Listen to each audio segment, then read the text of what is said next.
Hello, Reddit people. Laughing face. I've been wanting to post my story on here for absolutely ages, but I just never got around to doing it. So, then I figured, since I have a Reddit account now, I might as well post it. When I was around 17, I started dating a guy, 19. I'll call him Jake for the sake of this post. Also, age of consent where I live is 16, so nothing illegal happening here. We got on well, spent a lot of time together, and cared for each other a lot. We even started talking about living together once we both moved out. We were a perfectly happy couple. Or so I thought. You see, after we'd been dating for a few months, something in Jake changed. He was getting a lot more distant. Whenever he was with me, he'd be checking his phone constantly. We stopped spending as much time together, and he started to get really funny about public affection, regarding things like hand-holding and stuff. He also seemed to start caring less and less about my feelings. I used to have a bit of a thing for humiliation in the bedroom. Nothing too far, and we'd spoken about what Jake should and shouldn't say, but he started to get more and more degrading. He'd tell me how no one would ever love me and would pick on my insecurities. I actually broke down crying a few times when this happened. To give him a bit of credit, the first few times he did stop everything he was doing and apologize/cuddle with me until I felt better, but eventually that stopped too, and he just began rolling his eyes and telling me to grow up. He was like a completely different person. The insults started to seep into our everyday life. He'd pick on my appearance a lot, bring up my family. I was dealing with a lot of family issues at the time. Bring up the fact that I slept around before we started dating, a sort of rebellion caused by the family issues, etc. If got upset by it, he'd just leave the room and let me cry by myself. I started to feel like it was my fault our relationship was falling apart. Maybe I just wasn't good enough for him. I knew deep down that he was cheating on me, and that was confirmed when I got a message from a guy, David, on Facebook telling me that he'd been sleeping with Jake. He apologized profusely and told me that he broke things off with Jake as soon as he found out he had a boyfriend. I couldn't be mad at David. It wasn't his fault. We spoke for hours, and I reassured David that it wasn't his fault and that he'd done nothing wrong. David also helped me to stop making excuses for Jake's attitude and the way he'd been acting. He was a godsend. The thing that truly broke me happened not too long after the cheating was discovered. We'd been arguing a hell of a lot more. Then he decided to do something absolutely unforgivable. You see, I had a stained relationship with my father for years. He'd cheat on my mother constantly, and eventually, he settled down and had kids with a girl he'd been seeing behind her back. He did try to have some sort of relationship with me till I was about 13, 14-ish, and then decided that he didn't love me as much as his other kids, and we stopped any and all contact. It broke me, and it still hurts to think about to this day. Anyway, Jake went out of his way to find one of my step-siblings online and slept with them. He bragged about it the next day, and my step-sibling actually posted online about what had happened, and I received a bunch of messages from their friends telling me how I had deserved it. This was probably the lowest point in my life, and I hated myself, partly for allowing it to happen and partly because I had started to believe what they were saying. My only solace during this time was David.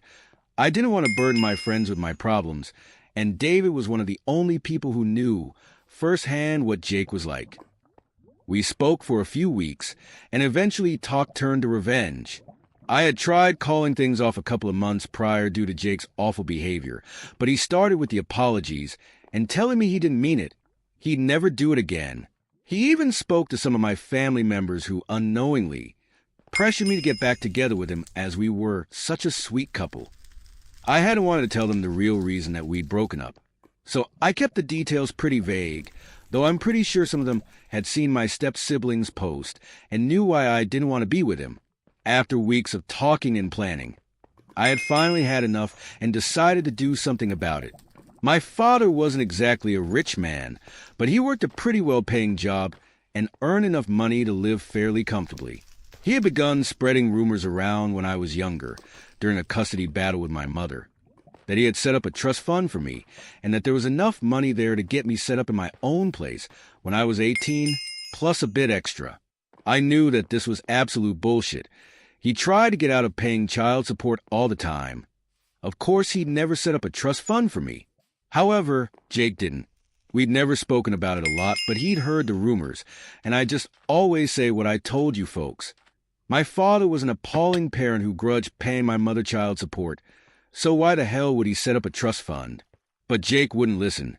He even did his own research into the type of job my father worked, and came up with an estimate of how much he thought my father was earning.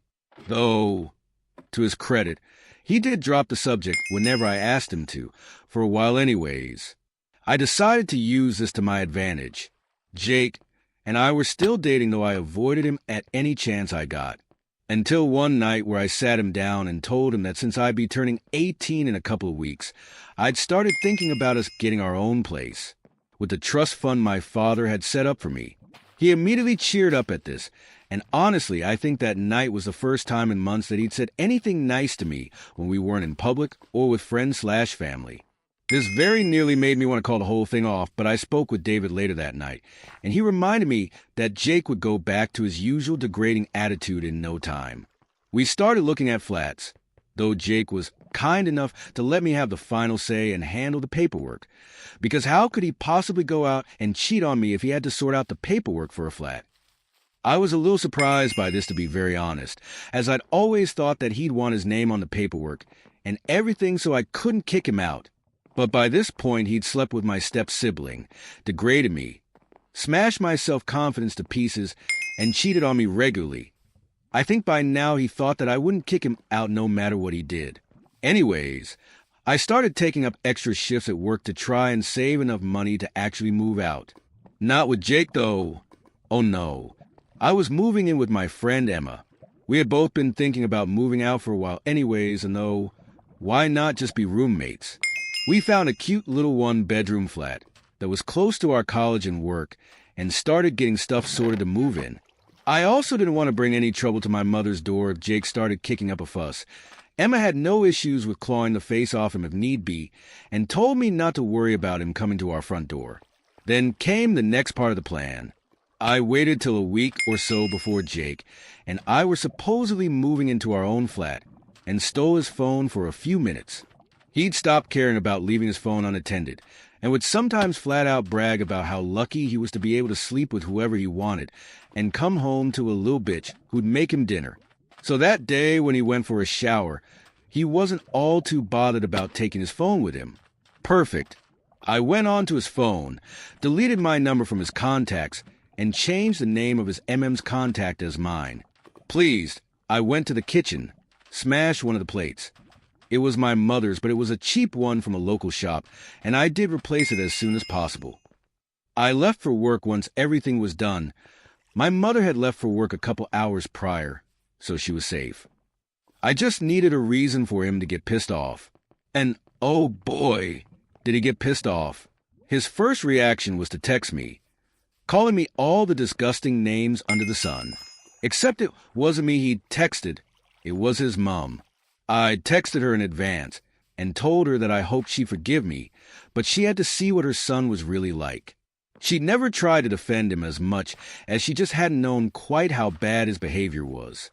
She'd actually called him out a couple of times where he'd slipped up and been harsh with me when she was there. She went apeshit. I never found out exactly how their argument went as she phoned him to scream at him and call him out for his shitty behavior. Finally seeing how horrible her son was. It didn't help that she'd been sent screenshots of some of the times where he'd admitted to cheating. She was absolutely disgusted by her son's behavior and phoned me to apologize on Jake's behalf. It wasn't her fault, though. He's old enough to know how to act like a damn adult. He wound up telling his mom essentially that her opinion didn't matter, as he'd be moving in with me anyways. Needless to say, when he called me on Facebook after I deleted my number from his phone, I took some satisfaction in telling him that we weren't moving in together, that the trust fund wasn't real. I'd already told him that in the past, he just refused to listen, and that I'd moved in with Emma. I was called all the sluts and whores under the sun. His voice sort of turned into white noise after a while. I told him we were over and hung up, blocked him on everything. He had to run back to his mom and dad, his tail between his legs, and they took him back for a little while. Though after a bit, the arguments became too much and his parents kicked him out. He stayed with a couple of friends for a few months before he managed to get his own place. His parents, especially his mother, have not been the same with him since. I still talk to his mom on occasion. Lastly, David and I took the liberty of sending screenshots of Jake's abuse to as many of the people he'd been hooking up with as possible. A couple of sleepless nights were spent trying to track people down on Facebook. Part of it was to get back at Jake, but most of it was just to make sure that none of them got roped into a full-on relationship with him and had to deal with all the crap I'd gone through. So there it is, my little story of pro-revenge. I know this is really long, so there's a TLDR below. I wasn't ever planning on posting my story, but I was scrolling through Facebook the other day, and one of Jake's new accounts popped up on the People You May Now section. After talking with Emma about it, she suggested posting it here. I hope it fits in the subreddit. Bye. Smiley face.